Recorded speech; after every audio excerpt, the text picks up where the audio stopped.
Hello, hello, hello, Gladiator fans. How are we doing? Welcome to the second episode of the GG Christmas podcast. I hope you're all well. I'm joined by Quinn Callahan, aka CCNC, tonight. Quinn, how are you doing, my friend?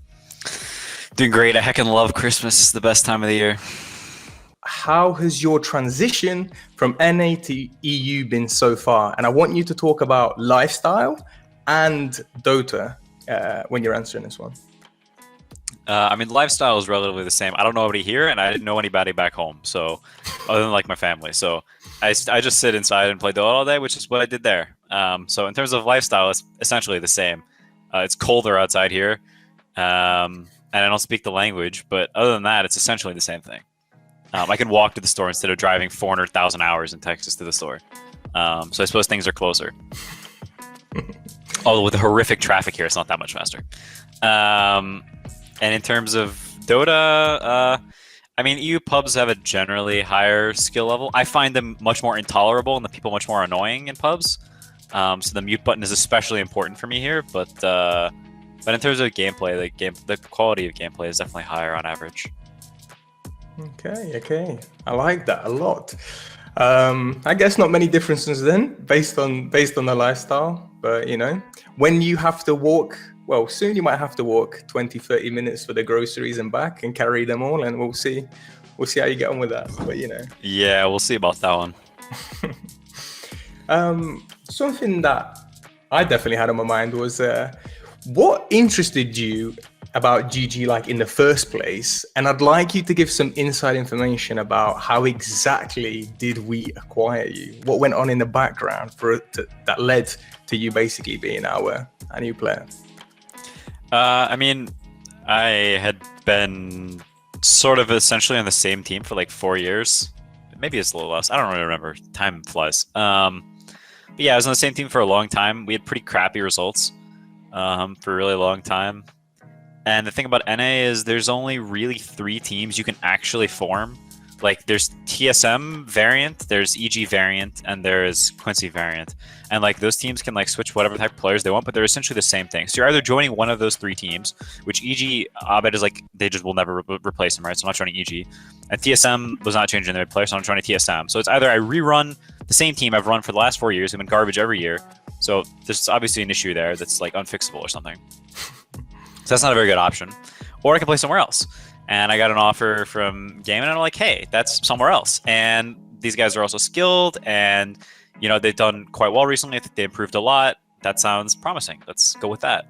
And in terms of how they contacted me, I don't know if Celery DM'd me on something, or if he just like asked me something IRL, but essentially it was just like, hey, you want to come talk about, and it's like, okay, that's very clear what that means. So, you go and you talk, and people talk about what they want, what they value from a player, and, what they felt their issues were. And you sort of go back and forth about, whatever random crap that plays into the decision. I had potentially been getting I was like waiting to see if I had got any other offers at the time, just, because you want to consider all your options before you make a decision. But Game ended up being the best by far. So yeah. Okay.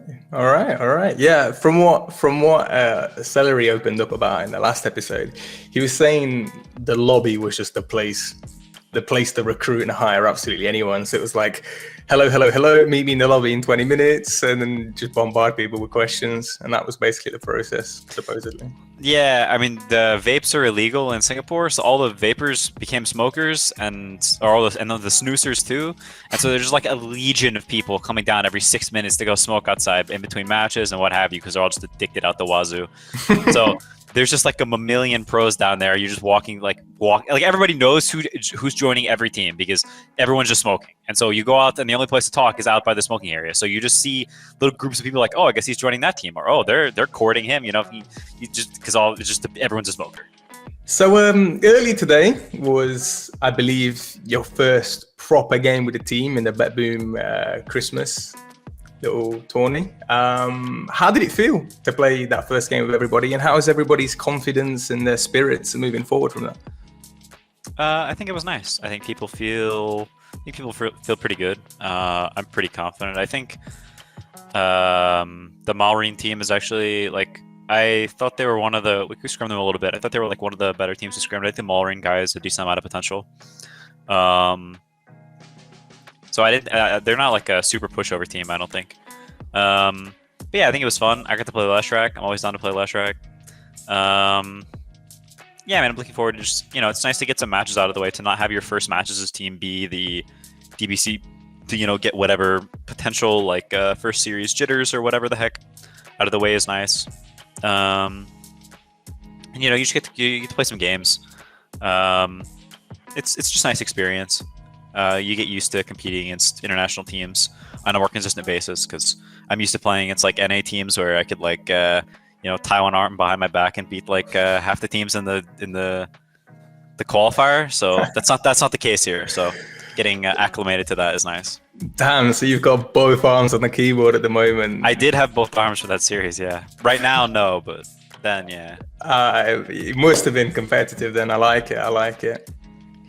So on the last episode of the podcast, funnily enough, we started discussing what kind of like Dota streamers are at the top of people's list when they're looking to chill and watch streamers, and nearly everybody had you as the top 2 or 3 streamers that they watch. Well, to be fair, that might be a tad biased. Nah, do you know what? They were very honest as to why. But first, before I tell you, the reasons as to why they are, Quinn stream enjoyers, what do you think it is? What do you think it is that people enjoy so much about your streams?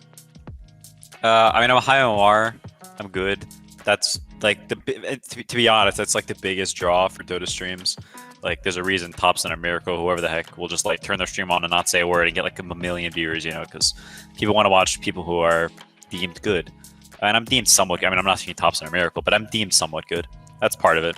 I don't know. I think there's also just not that many streamers in Dota, so there's some element of like, if my stream is online, then people are gonna pick between me and Koifa and George the Cow and whoever the heck, right? And you're only picking between 3 or 4 people, so you get some amount of drop down just off of like limited choices.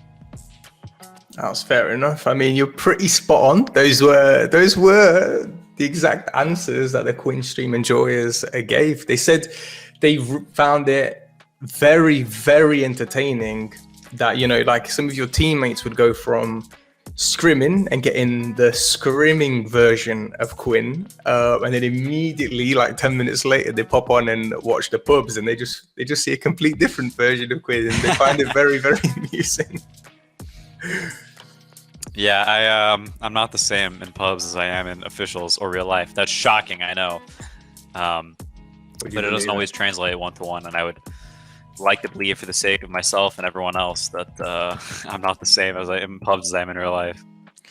Shocker. Well, it's almost like the competitive aspect, and it brings out a different side of you. Who would have thought? So what would you say actually are the biggest differences in gameplay that you've seen since hopping from NA to EU, specifically in your pubs, really?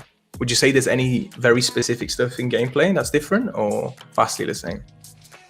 I think people are more annoying in Europe in terms of the heroes they play. Like, if something is broken, they'll just pick it every single game. Like, there's just a Broodmother in every game. Whenever Wraith Pact is broken, there's just like a Wraith Pact in every single game. I think people just tend to like copy the meta more, whereas in NA people like pick more garbage heroes. I think in Europe they tend to just like spam the broken crap. There's like a Ricky NA Broodmother and whatever random stupid garbage in like every single game. I think there's just like people are just generally more high skill and in tune with the meta in Europe. I think people have like slightly better item builds. They pick better heroes.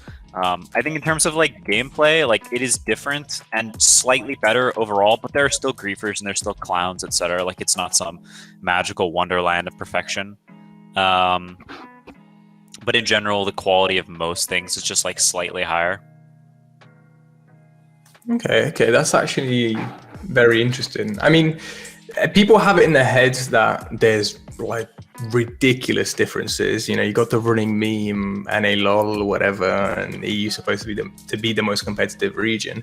But I wanted specifically to ask you what you've experienced as you've been here, since you are extremely high ranked and you've been grinding very, very hard since you got here. So you would have had a very good judgment. So thank you really for sharing light on that. Since we've been here, I have learnt, and I'm very proud to say, that you are a big food enjoyer. So, other than the sandwiches, which you seem to never get enough of, what would you say are your top 3 types of food to be eaten, generally? I mean, I think Asian food is the best, whether it be hot pot or Korean barbecue or Thai food or mala chicken or whatever. I think so. Like, I could just say 3 different types of Asian food, but I will just nod, I guess. But I do think Asian food is the best in general. I mean, I think going to a really nice steak place and getting like a really quality steak is like a really cool experience. Like it's just nice. Like I think going to a nice restaurant every once in a while and like the whole vibe of being like somewhat doted on or whatever is like it's kind of cool every once in a while. I suppose that's not so much a specific dish as it is an experience, but I do think like the whole nice steakhouse vibe is really nice every once in a while. Okay. And then to contradict those two, I also think there's something nice about like going and getting some garbage fast food at like 1 a.m. with like your friends or whatever. I think that's kind of fun too. It's not so much about the food, but there's like an experience to it that you go with like your friends and you get some trash food and it's 1 a.m. and you're hanging out or whatever and you just go through the drive-thru, you get 400,000 chicken McNuggets and it's just like, you know, it's nice. Yeah, I feel you on that one. For me, it's kebabs. It's like at the end of the night, I may not be seeing very clearly. I'm giga hungry. My first thing is I need a kebab, and then I might actually order about 5. So I really feel you on that one. It's not about the quality of the food. You're spot on with that. It's more about the whole concept and who's also joining in on the reckless behavior. Yeah, exactly. I think that's like most of food is the like I don't know. I mean, some of it is like the food actually being good or not. That's like important too. But the experience is also very important. Okay. I like that. Very, very solid choices. And yes, we have to be honest. I now am a very big fan of Korean food because right downstairs there's a very decent Korean place. We've only lived in this apartment together probably for like nearly 3 weeks now, but we've probably been there 8 times already. Very, very decent food. Yeah, the place is solid. I mean, Asian food is the best. I think Netta and Aoi both have individually said that in interviews and whatever the heck videos, whatever, and it's true. Asian food is the best. I actually have to agree with that, and I've only recently learned just how tasty it all is. So let's switch it up a bit and talk about something that you're definitely going to be more experienced on: roster shuffles. So we've seen a million roster shuffles straight after TI. In your opinion, what are the craziest shuffles that you've seen today? Like this year or like in all of Dota history? Yeah, let's stick with this year. And then, yeah, if you want, you could go further and go for like off the top of your head what's throughout the years that's stuck in your mind. All right, let me open Liquid P. Okay, I mean, this isn't a shuffle so much, but I think B8 being an NA is insanely weird. I'm not exactly sure what the heck's going on with that.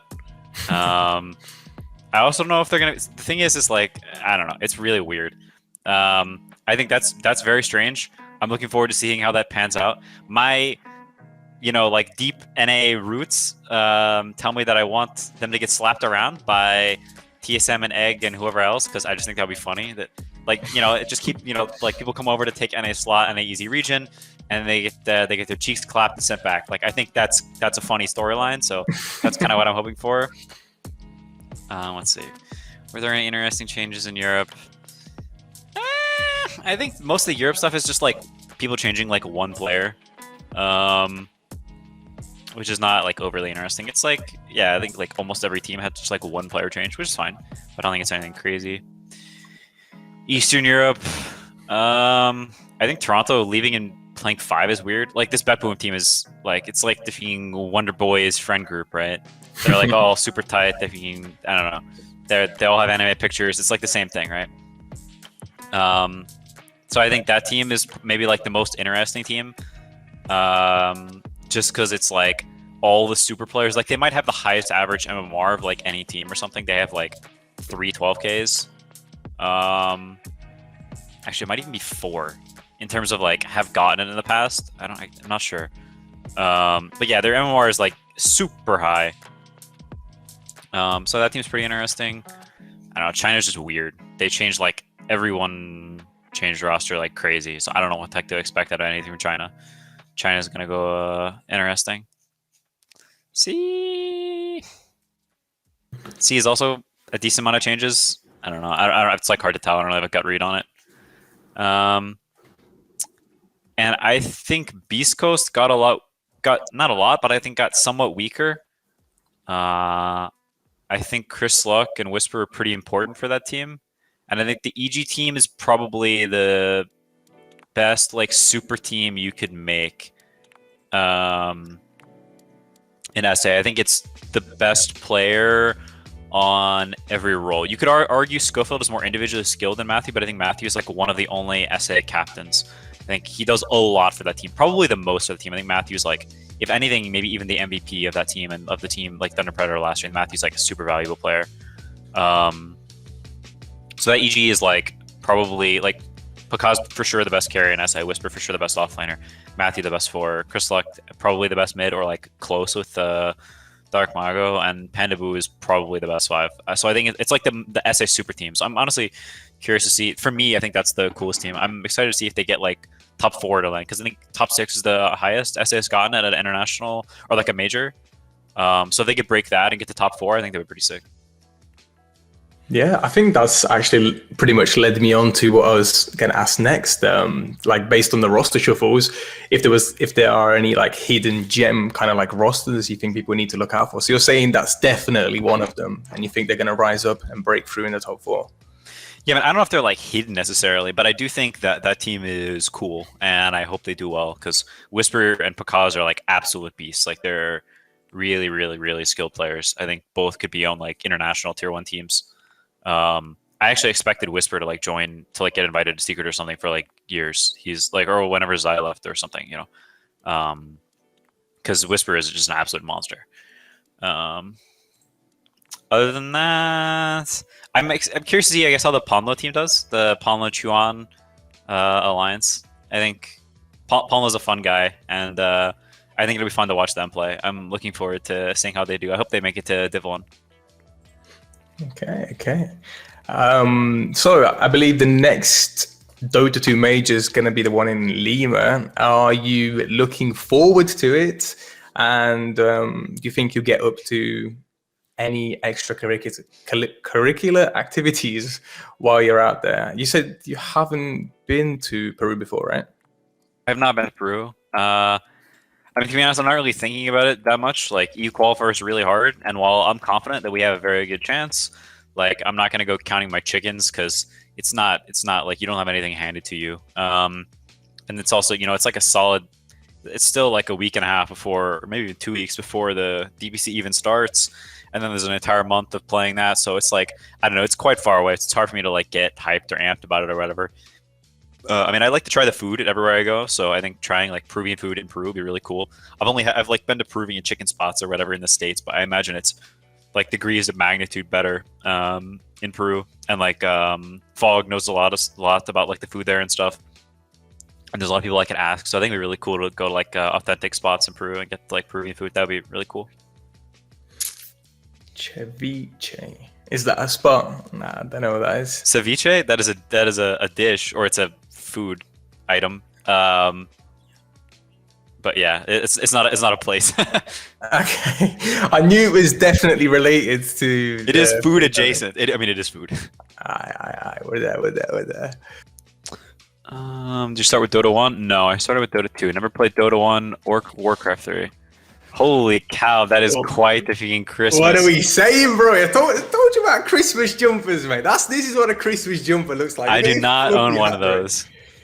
Bro, that's how you get in the festive spirit. I Boom. guess so. I guess I'm just not festive enough. I can't match that level of magnitude of festivity.